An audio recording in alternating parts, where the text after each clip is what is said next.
ये कहानी है एक आदमी और उसकी 3 बेटियों की। उसकी पत्नी कुछ साल पहले स्वर्ग से धार चुकी थी।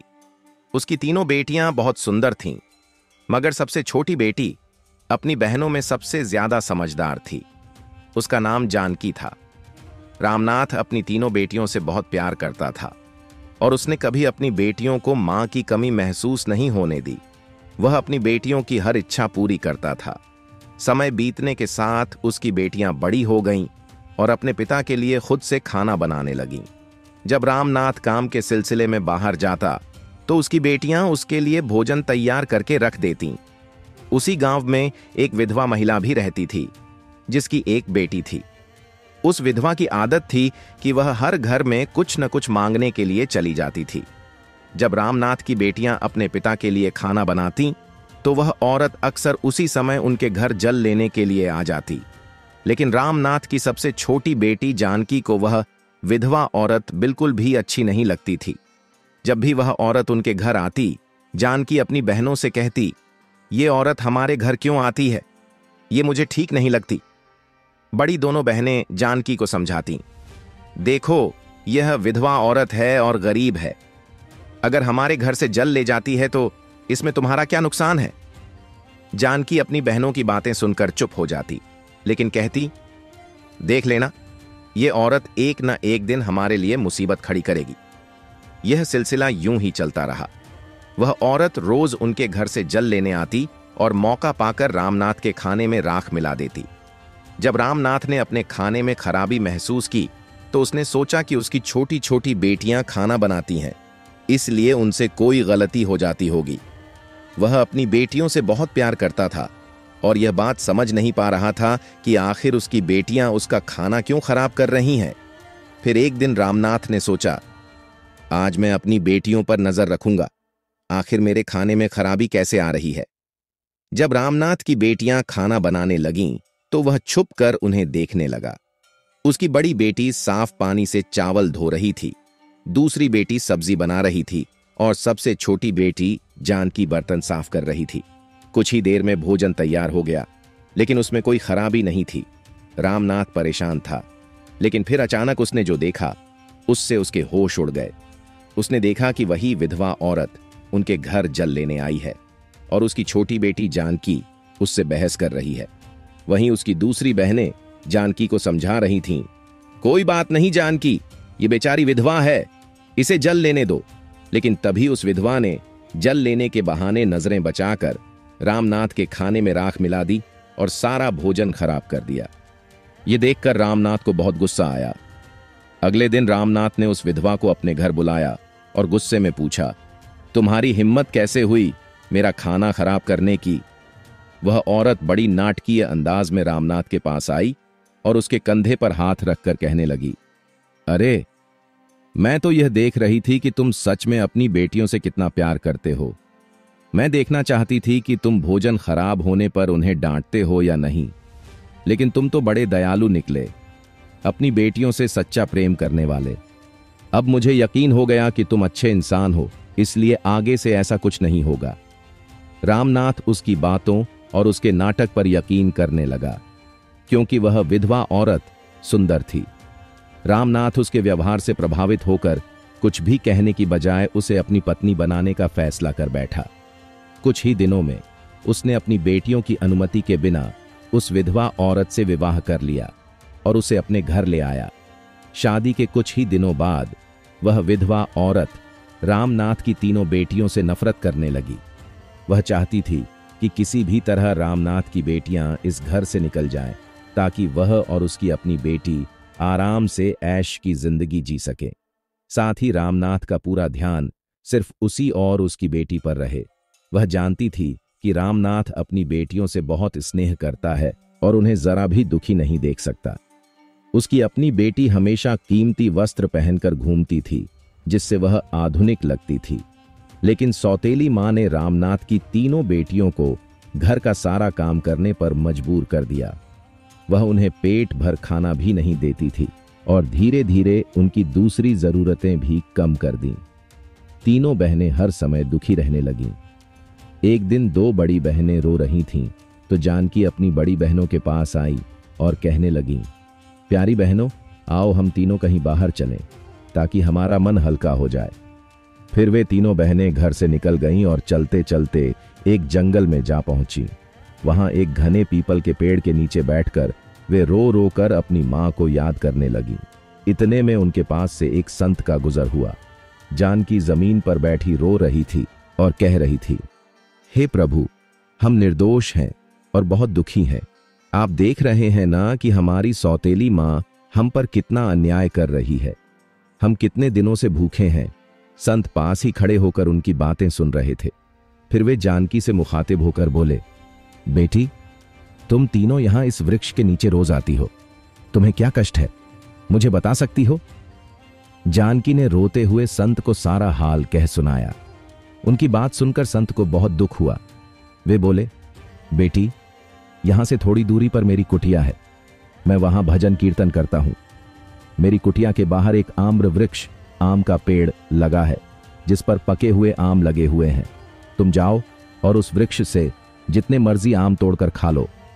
यह सुनकर तीनों बहनें खुशी खुशी संत की कुटिया तक पहुंची। उन्होंने देखा कि वृक्ष पर बहुत ही सुंदर और रसीले आम लगे हुए हैं। तीनों ने एक एक आम तोड़ा और बैठकर आनंद से खाने लगी। जब उनका पेट भर गया तो उन्होंने संत का आभार व्यक्त किया और घर वापस लौट आईं।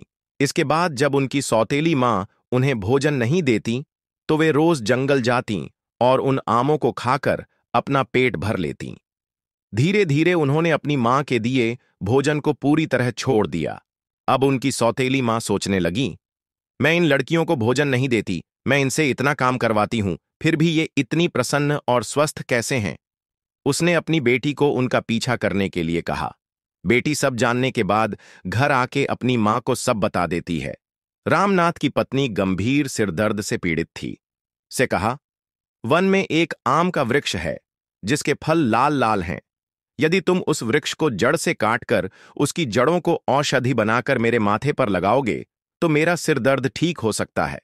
रामनाथ ने तुरंत कुछ लोगों को बुलाया और कहा, वन में एक आम का वृक्ष है, उसे जड़ से काटकर उसकी जड़ें मुझे लाकर दो। कुछ ही घंटों में वे लोग वृक्ष को उखाड़कर उसकी जड़ें रामनाथ के पास ले आए। रामनाथ ने अग्नि प्रज्वलित कर जड़ों से औषधि बनाई और अपनी पत्नी के माथे पर मल दी। कुछ ही देर में उसकी पत्नी ने कहा, अब मुझे आराम मिल रहा है। अगले दिन तीनों बहनें जब वन में गईं तो उन्होंने देखा कि अनार का वृक्ष कट चुका था। वे दुखी होकर सोचने लगीं, अब हम क्या खाएंगी? वे वहीं बैठकर रोने लगीं। तभी एक वृद्ध तपस्वी अपनी कुटिया से बाहर आए और बोले, इसमें रोने की क्या बात है? ईश्वर तुम्हें इससे भी उत्तम कुछ देगा। तपस्वी ने अपनी उंगली से भूमि की ओर इशारा किया और वहां एक छोटा सा जलाशय प्रकट हो गया, जिसमें जल के स्थान पर दूध प्रवाहित होने लगा। उन्होंने तीनों बहनों को एक मिट्टी का पात्र दिया और कहा, यहां से जितना चाहो दूध ग्रहण करो। तीनों बहनें प्रसन्न हो गईं और मिट्टी के पात्र में दूध भरकर पीने लगीं। इसके बाद वे प्रतिदिन वहां जाकर दूध पीतीं और संतुष्ट रहतीं। जब उनकी सौतेली माता ने देखा कि वे स्वस्थ और हृष्ट-पुष्ट हो रही हैं, तो उसे आश्चर्य हुआ। उसने अपनी पुत्री से कहा, मैंने तो वन से अनार का वृक्ष नष्ट कर दिया था, फिर भी ये इतनी स्वस्थ क्यों हैं? तुम इनका पीछा करके पता करो कि ये क्या खा रही हैं। लड़की ने बहनों का पीछा किया और देखा कि वे दूध के जलाशय से दूध पी रही हैं। वह तुरंत घर जाकर अपनी माता को यह बात बता आई। यह सुनकर उसकी माता क्रोधित हो गई और गांव के कुछ लोगों को बुलाकर कहा, तुम जितना चाहो धन ले लो, परंतु वन में जाकर उस तपस्वी की कुटिया और उस जलाशय को नष्ट कर दो। कुछ ही समय में वे लोग वन गए और उनकी माता की आज्ञा अनुसार जलाशय में मिट्टी डालकर उसे भर दिया और तपस्वी की कुटिया भी नष्ट कर दी। अगले दिन जब तीनों बहनें वन पहुंचीं, तो उन्होंने देखा कि न तो वहां जलाशय था और न ही तपस्वी की कुटिया। वे अत्यंत दुखी हो गईं और रोते हुए घर लौट आईं। कुछ दिन बाद उनकी सौतेली माता फिर से बीमारी का बहाना कर बिस्तर पर पड़ गई। जब रामनाथ घर आया तो उसने कहा, मैं तुम्हें स्वस्थ करने के लिए किसी भी चिकित्सक से उपचार करवाऊंगा। लेकिन उसकी पत्नी ने कहा, इसकी कोई आवश्यकता नहीं है। यदि तुम अपनी तीनों पुत्रियों का रक्त मेरे हाथों और पैरों पर लगा दो तो मैं ठीक हो जाऊंगी। यह सुनकर रामनाथ स्तब्ध रह गया। वह अपनी पुत्रियों से अत्यधिक प्रेम करता था। वह चुपचाप घर से निकला और अपनी पुत्रियों को ढूंढने लगा। खोजते खोजते वह श्मशान पहुंचा, जहां उसने अपनी पुत्रियों को अपनी स्वर्गीय माता की समाधि के पास रोते हुए देखा। रामनाथ को समझ नहीं आया कि वह क्या करे। एक ओर उसकी पत्नी की इच्छा थी और दूसरी ओर उसकी पुत्रियों का जीवन। उसने सोचा, मेरी पत्नी मेरी पुत्रियों से कभी प्रसन्न नहीं होगी और मेरी पुत्रियां अपनी सौतेली मां के साथ कभी सुखी नहीं रहेंगी। अच्छा होगा कि मैं उन्हें कहीं दूर छोड़ आऊं। वह अपनी पुत्रियों को गले लगाकर बोला, बेटियां, तुम चिंता मत करो, मैं तुम्हें एक सुरक्षित स्थान पर ले चलता हूं। वह उन्हें एक सघन वन में ले गया, जहां उसने उनके लिए भोजन बनाया और फिर उन्हें एक वृक्ष के नीचे सुला दिया। जब वे गहरी नींद में थीं, तो वह वहां से चला गया, यह सोचकर कि कम से कम वे जीवित तो रहेंगी और सौतेली माता के अत्याचारों से मुक्त हो जाएंगी। रास्ते में उसने एक हिरण का शिकार किया और उसका रक्त अपनी पत्नी को देकर कहा, यह मेरी पुत्रियों का रक्त है।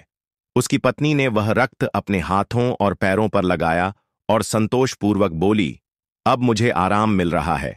उसे विश्वास हो गया कि रामनाथ ने अपनी पुत्रियों की बलि दे दी है। दूसरी ओर जब तीनों बहनें जागीं, तो उन्होंने देखा कि उनका पिता उन्हें छोड़कर जा चुका है। वे भयभीत होकर रोने लगीं। उसी समय 3 राजकुमार शिकार के लिए उस वन में आए थे। जब वे लौटने लगे तो एक राजकुमार ने कहा, मुझे किसी के रोने की आवाज सुनाई दे रही है, आओ देखें कि कौन संकट में है। वे आवाज की दिशा में गए और वहां 3 सुंदर कन्याओं को रोते हुए देखा। राजकुमारों ने उनसे कारण पूछा तो जैनवी ने उन्हें पूरी कथा सुना दी। राजकुमारों को उन पर दया आ गई। वे आपस में बोले, क्यों न हम इनसे विवाह कर लें, इन्हें एक नया घर मिल जाएगा और हमारा जीवन भी सुखमय होगा। फिर तीनों राजकुमारों ने उन तीनों बहनों से विवाह कर लिया। जैनवी का विवाह नरेश नामक राजकुमार से हुआ। संयोग से तीनों राजकुमारों के महल पास पास थे, इसलिए तीनों बहनें सुखपूर्वक रहने लगीं। 1 वर्ष बाद जैनवी ने एक पुत्र को जन्म दिया। यह देखकर सभी बहुत प्रसन्न हुए। धीरे धीरे जैनवी का पुत्र 2 वर्ष का हो गया। एक दिन नरेश ने अपने मित्रों से कहा, मेरा फिर से वन में शिकार करने का मन हो रहा है, चलो चलते हैं। लेकिन उसके मित्रों ने मना कर दिया और कहा, हमें कुछ आवश्यक कार्य हैं, हम नहीं आ सकते। नरेश ने जैनवी से अनुमति ली और अकेला ही शिकार के लिए वन चला गया। परंतु कई दिन बीत जाने के बाद भी वह वापस नहीं लौटा। जैनवी अत्यंत चिंतित हो उठी। एक दिन जब वह अपने पुत्र को सुला रही थी, तब किसी ने द्वार खटखटाया। उसने दरवाजा खोला तो देखा कि एक वृद्ध साधु, जिन्होंने हरे वस्त्र धारण कर रखे थे, बाहर खड़े थे। जैनवी ने कहा, बाबा, मेरे पति घर पर नहीं हैं, मैं आपको अंदर नहीं बुला सकती, कृपया बाद में आइए। साधु बोले, बेटी, मैं अत्यंत भूखा हूं, किसी भूखे को भोजन देने में क्या हर्ज। बड़े ही आदर भाव से उसे अपने घर ले आई और उसके लिए भोजन बनाने लगी। लेकिन वह साधु एक मायावी तांत्रिक था, जिसकी बुरी नजरें सती पर थीं। वह धीरे धीरे उसके करीब आया और बोला, बालिका, तू मुझे बहुत अच्छी लगती है, अपने पति और पुत्र को छोड़कर मुझसे विवाह कर ले। सती यह सुनकर भय से कांप उठी और बोली, आप यह कैसी बातें कर रहे हैं? मैं एक विवाहिता स्त्री हूं और एक पुत्र की माता भी। आपकी हिम्मत कैसे हुई ऐसा कहने की? यह सुनकर वह मायावी तांत्रिक क्रोधित हो गया। उसने अपने तंत्र मंत्र से सती को एक कुतिया बना दिया और रस्सी से बांधकर अपने साथ ले जाने लगा। इधर सती का पुत्र जोर जोर से रोने लगा। सती की बहनों ने जब अपने भांजे की रोने की आवाज सुनी तो वे दौड़कर उसके घर आईं। उन्होंने अपने भांजे को गले लगाया और सती को खोजने लगीं, लेकिन वह उन्हें कहीं नहीं मिली। पहले उनकी सौतेली मां रहस्यमय तरीके से गायब हुई थी और अब सती भी लापता हो गई थी। समय बीतता गया और सती को गायब हुए 14 वर्ष हो गए। इस दौरान सती का पुत्र बड़ा हो चुका था। उसकी मौसियों ने उसे पाल पोस कर बड़ा किया। एक दिन उन्होंने उसे उसकी मां के बारे में पूरी सच्चाई बताई। यह सुनकर वह अत्यंत व्याकुल हो गया और बोला, मौसी, मैं आज ही अपनी मां और पिता को खोजने के लिए निकलूंगा। उसकी मौसियों ने उसे समझाने का प्रयास किया, बेटा, जो होना था वह हो चुका। जिन्हें जाना था वे चले गए। अब हम तुझे नहीं खोना चाहती। हमारे पति भी जंगल में गए थे और फिर कभी वापस नहीं आए। अगर तू भी चला गया तो हमारा सहारा कौन होगा? लेकिन उस बालक ने कहा, मौसी, आप चिंता मत कीजिए, मैं अपने माता पिता को खोज कर ही वापस आऊंगा। वह बालक जंगल की ओर चल पड़ा। कई दिनों तक वह जंगल में भटकता रहा, लेकिन उसे कोई मार्ग नहीं सूझ रहा था। इसी दौरान वह एक रहस्यमय स्थान पर पहुंचा, जहां चारों ओर ऊंची ऊंची पत्थर की इमारतें बनी हुई थीं। वहां एक छोटे से पत्थर के घर को देखकर वह रुका। तभी उस घर से एक वृद्ध तपस्वी बाहर आए और बोले, बेटा, तुम यहां नए लगते हो, इस खतरनाक स्थान पर आने की क्या आवश्यकता थी? बालक ने उत्तर दिया, बाबा, मैं अपने माता पिता और चाचा को ढूंढने के लिए यहां आया हूं। मेरी माता को एक मायावी तांत्रिक ने अपहरण कर लिया था। वृद्ध बोले, बेटा, यह स्थान एक महाशक्तिशाली तांत्रिक का है। वह बहुत ही क्रूर और छलिया है। जो भी उससे टकराता है उसे वह पत्थर का बना देता है। यह जो तुम अपने चारों ओर पत्थर के स्वरूप में देख रहे हो, ये सभी कभी मनुष्य थे। वृद्ध ने आगे कहा, कुछ वर्ष पूर्व यहां एक युवा आया था। उसके बाद उसके पीछे 2 और आए, लेकिन उस तांत्रिक ने उन्हें पेड़ और पत्थर में बदल दिया और उसने एक पवित्र नारी को भी बंदी बना रखा है, जिससे वह विवाह करना चाहता है। लेकिन वह स्त्री किसी भी प्रकार से उसके जाल में नहीं फंसी। यह सुनकर बालक के मन में विचार आया, निश्चित ही यह स्त्री मेरी माता होगी और ये लोग मेरे ही परिवार के सदस्य हैं। उसने वृद्ध को अपनी संपूर्ण कथा सुनाई और उनसे सहायता मांगी। वृद्ध, जिनकी कुटिया को कभी उस बालक की सौतेली दादी ने जला दिया था, मुस्कुराकर बोले, बेटा, परमेश्वर सदैव धर्म और सत्य की रक्षा करता है। तुझे हार नहीं माननी चाहिए। वृद्ध ने गांव वालों से कहा, यह मेरा पोता है, जो दूसरे गांव से मुझसे मिलने आया है। तांत्रिक को जब यह पता चला कि गांव में कोई नया आगंतुक आया है, तो वह तुरंत वृद्ध के पास पहुंचा और बोला, यह कौन है? वृद्ध ने उत्तर दिया, यह मेरा पोता है। इस प्रकार तांत्रिक और बालक की पहली भेंट हुई। बालक ने अपनी पहचान छुपाकर तांत्रिक से मेलजोल बढ़ाना शुरू कर दिया। तांत्रिक ने कहा, तू बड़ा ही समझदार और पवित्र लगता है। कल तुझे मेरे लिए एक कार्य करना होगा। मैं तुझे एक स्त्री के पास भेजूंगा। उसे मेरा संदेश देना है कि मैं उससे विवाह करना चाहता हूं। बालक समझ गया कि वह अपनी मां से मिलने जा रहा है। उसने योजना बनाई कि वह अपनी मां को अपनी पहचान बताएगा। सती की विवाह के समय उसके पति ने उसे एक अंगूठी दी थी, जिस पर उसका नाम अंकित था। बाद में सती ने वह अंगूठी अपने पुत्र को पहना दी थी। वर्षों बाद वह अंगूठी बड़ी कर दोबारा बनाई गई और अब भी वह बालक वही अंगूठी पहने हुए था। वृद्ध ने कहा, बेटा, अपनी अंगूठी को पुष्पगुच्छ में छुपा देना। जब तेरी मां इसे देखेगी तो वह तुझे पहचान लेगी। लेकिन यह कार्य सरल नहीं होगा, क्योंकि तांत्रिक ने उस स्त्री की रक्षा के लिए एक चौकीदार तैनात कर रखा है। तांत्रिक वृद्ध की बड़ी इज्जत करता था और उनके पोते को भी नेक समझता था। इसलिए उसने बालक को पुष्पगुच्छ देकर प्रतिदिन सती के पास भेजना प्रारंभ कर दिया। एक दिन संयोगवश जब कक्ष में सती के अलावा कोई अन्य नहीं था, तब बालक ने अपनी अंगूठी पुष्पगुच्छ में छुपाकर सती के चरणों में रख दी। जैसे ही पुष्पगुच्छ धरती पर रखा गया, उसमें बंधी अंगूठी की हल्की सी आवाज आई। सती ने आश्चर्यचकित होकर पुष्पगुच्छ उठाया और उसमें बंधी अंगूठी को पहचान लिया। यह वही अंगूठी थी जो उसने वर्षों पहले अपने पुत्र को दी थी। तुरंत पुष्पगुच्छ लाने वाले बालक की ओर उठी। दोनों की आंखें मिलीं और सत्य प्रकट हो गया। अब बालक अपनी मां को मुक्त कराने की योजना बनाने लगा। सती ने विवाह की सहमति जताई और तांत्रिक से उसकी शक्ति का रहस्य पूछ लिया। तांत्रिक ने उत्तर दिया, मेरी आत्मा एक तोते में बंधी है, जिसे मैंने एक गुप्त स्थान पर एक वृक्ष के नीचे रख दिया है। वह कठोर पहरे में सुरक्षित है। सती ने यह रहस्य अपने पुत्र को बताया। अपनी मां की चिंता को अनदेखा कर बालक जंगल में पहुंचा और चतुराई से तोते को पकड़ लिया। जब तांत्रिक ने यह देखा तो वह बालक के सामने गिड़गिड़ाने लगा, लेकिन बालक ने बुद्धिमत्ता से तांत्रिक से सभी बंदियों को मुक्त करा लिया। इसके बाद उसने तोते के पंख तोड़ दिए, जिससे तांत्रिक की शक्ति समाप्त हो गई। अंततः उसने तोते की गर्दन मरोड़ दी और तांत्रिक का अंत हो गया। बालक ने अपनी मां, पिता और अन्य सभी बंदियों को मुक्त कराया। सबने वृद्ध का आभार व्यक्त किया और अपने गांव लौट आए। सती की बहनों ने अपने पतियों को पाकर हर्ष प्रकट किया।